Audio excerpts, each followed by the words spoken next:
आखिर भगवान शिव पृथ्वी पर दोबारा कब आएंगे? क्या कल की अवतार से पहले वो इस धरती का विनाश कर देंगे? भगवान शिव महादेव, जिन्हें संहारक के देवता के रूप में जाना जाता है और जिन्हें हिंदू धर्म में एक महत्वपूर्ण स्थान प्राप्त है, उनकी अनंत शक्ति का मुकाबला कोई नहीं कर सकता। सभी पुराणों में उनकी अथाह शक्ति और उनके अवतारों के रहस्य के बारे में विस्तार से बताया गया है।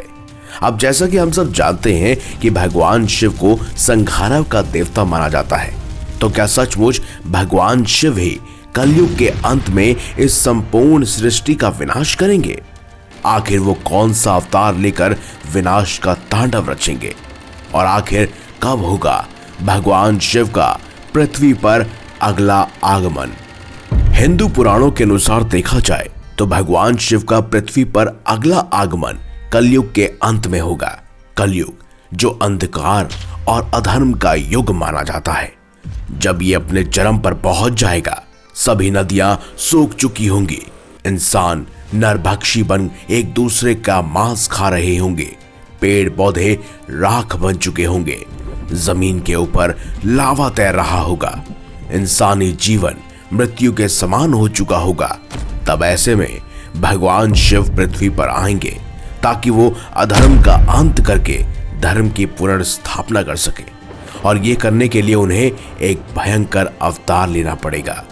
लिंग पुराण में भगवान शिव के 28 अवतारों के बारे में बताया गया है, पर उनमें सभी अवतारों के नामों का जिक्र नहीं मिलता। तो वहीं शिव पुराण में भगवान शिव के 19 अवतारों का वर्णन मिलता है। अब तक भगवान शिव के 19 अवतार हैं, जिसके विषय पर हम आने वाले समय में एक वीडियो लेकर आने वाले हैं, और जल्द ही हमारे चैनल में भगवान शिव के 19 अवतारों के बारे में विस्तार से आपको जानने को मिलेगा। लेकिन दोस्तों, कहते हैं कि कलयुग के अंत में भगवान शिव अपना अंतिम अवतार यानी कि 20वां अवतार लेंगे, जो सबसे खतरनाक होगा।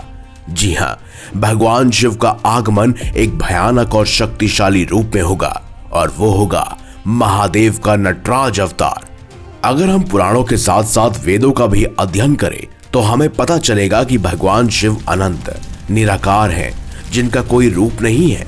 शंकर भगवान को उनका भौतिक रूप माना जाता है, जिन्हें खास कार्य के लिए 3 आयामी सृष्टि यानी कि 3rd डायमेंशन वर्ल्ड में आना पड़ता है, और इसीलिए ही वो अपने नटराज अवतार के रूप में इसी 3rd डायमेंशन वर्ल्ड में प्रकट होंगे, जो उनका तांडव नृत्य करने वाला रूप है। नटराज का रूप संहार और पुनर्जन्म का प्रतीक माना जाता है। उनके तांडव नृत्य से पृथ्वी कंपित होगी और प्रलय की शुरुआत होगी।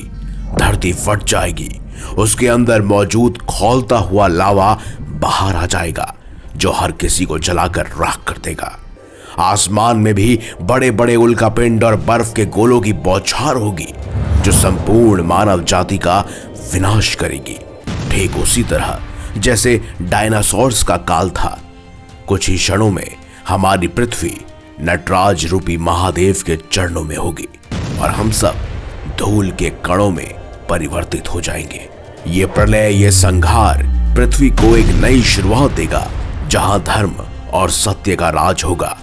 वैसे देखा जाए तो भगवान शिव के आगमन का मुख्य उद्देश्य पृथ्वी को अधर्म और पाप से मुक्त करना होगा। अब ऐसे में आपके मन में एक सवाल जरूर आया होगा कि कलयुग के अंत में तो भगवान विष्णु का 10वां अवतार जन्म लेगा, जो कि सभी पापियों और कली पुरुष का अंत करेगा। तो ऐसे में भगवान शिव को आने की क्यों आवश्यकता है? तो चलिए इस सवाल के जवाब को भी बारीकी से आपको समझाते हैं। दरअसल कल्कि अवतार के जन्म का उद्देश्य होगा कली पुरुष को मारना, जो अपने भौतिक स्वरूप को पा चुका होगा।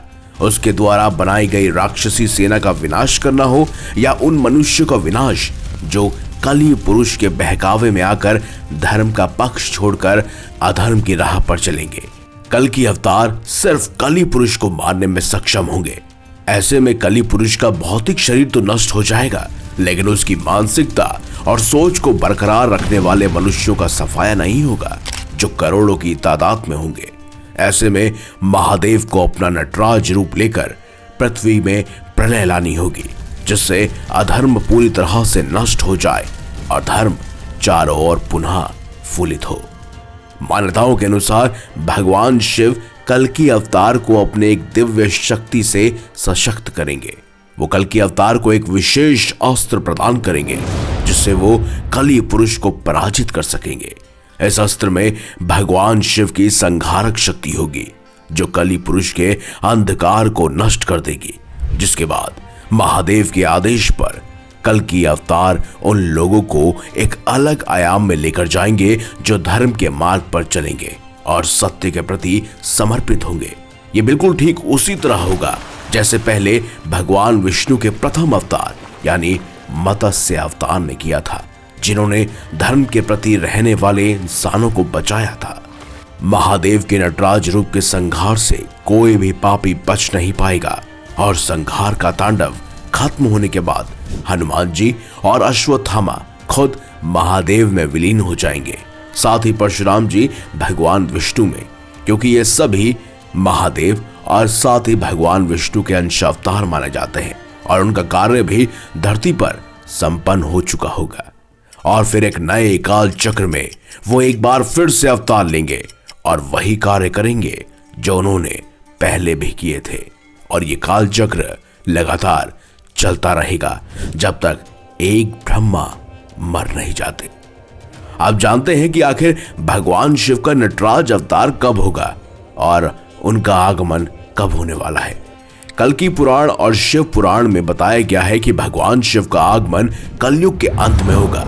अगर हम गहराई से अपने पुराणों का अध्ययन करेंगे तो पाएंगे कि ब्रह्मा के एक दिन को एक कल्प कहा जाता है, जिसमें भगवान शिव अंत में आते हैं और विनाश करते हैं। यही उनका कार्य है, क्योंकि उसी के बाद दोबारा सृजन होता है। हमारा कलयुग भी 4,32,000 साल का है, जिसमें से सिर्फ अभी 5,000 साल बीते हैं। भविष्य पुराण और ब्रह्म वैवर्त पुराण के अनुसार सतयुग, त्रेता युग, द्वापर युग और कलयुग, ये 4 युग यानी एक महायुग खत्म होते ही हर भौतिक और अमर वस्तु नष्ट हो जाती है। और यह सब भगवान शिव के कारण ही होता है, क्योंकि ये उन्हीं का कार्य है। वहीं हरिवंश पुराण में भी यह बताया गया है कि प्रलय भगवान शिव का ही एक रूप है, जिसमें अथाह शक्ति होती है और उससे कोई भी नहीं बच पाता। लेकिन भगवान शिव के नटराज अवतार का आगमन अभी बहुत दूर है, लेकिन यह अवतार जब होगा तो विनाश का तांडव शुरू हो जाएगा। उनका आगमन एक चमत्कारिक और दिव्य घटना होगी, जो पृथ्वी को एक नए सिरे से शुरू करेगी। ऐसे में पाप लगातार धीरे धीरे बढ़ रहा है, अपनी पकड़ बनाए रखे है। क्या पता हम इंसान कलि पुरुष की चपेट में बहुत पहले ही आ चुके हैं। ऐसे में आपसे सिर्फ एक गुजारिश है, भगवान पर भरोसा रखिए और हरि का नाम जपते रहिए, लोगों के साथ अच्छे रहिए और अच्छे कर्म करते रहिए। तो मिलेंगे अगली बार एक नई खास वीडियो के साथ। तब तक के लिए देखते रहिए संपूर्ण ज्ञान का केंद्र बिंदु मिस्टीरियस हिंदू।